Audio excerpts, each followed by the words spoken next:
وہ مسکراتی نظروں سے اس راز کو لیے دیکھ کر گویا ہوا۔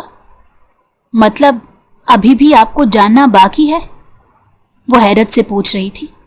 بالکل، زندگی گزارتے ہوئے اندازہ ہوگا، ابھی بتانے کا کیا فائدہ؟ پہیلیاں بوجھتے ہوئے زندگی گزاریں گے، وہ نرم حصار میں اسے لیے بولا۔ جمشید کے آ جانے پر وہ دونوں ان کی جانب متوجہ ہو گئے۔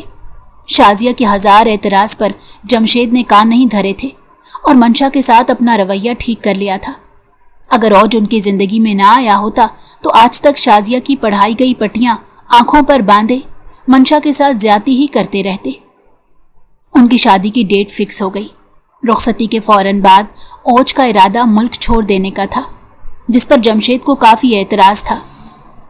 وہ مزید کیسے اسے روک سکتے تھے؟ سیمسٹر کے فوراً بعد ان کی رخصتی کا شور شروع ہو گیا۔ وہ سب اطمینان سے تیاریوں میں مصروف تھے۔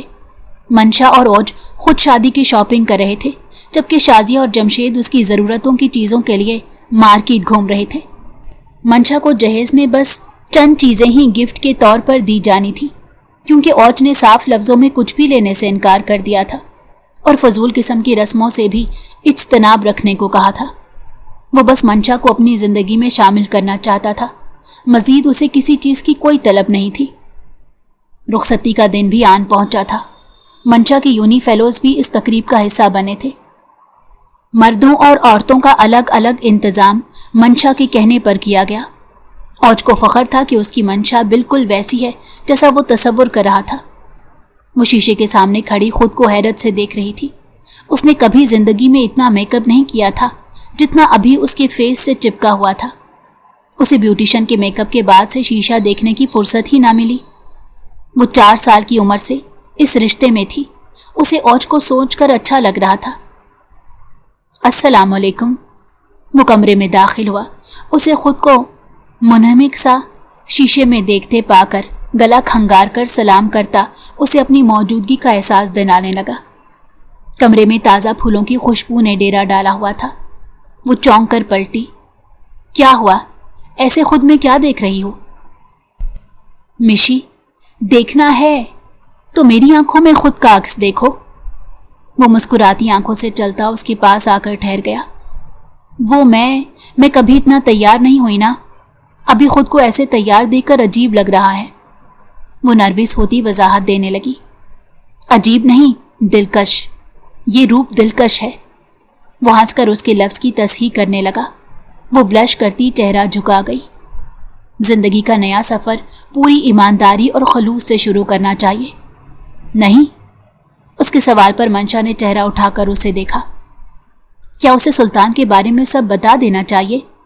کیا یہ سامنے کھڑا شخص اس سے اتنی محبت کرتا ہے کہ اس پر انگلی نہیں اٹھائے گا؟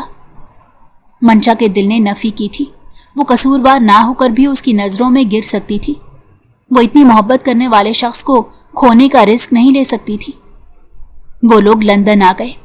اوج نہ جانے کہاں تھا۔ رات کے پہر اچانک اسے سلطان کی موجودگی کا احساس ہوا۔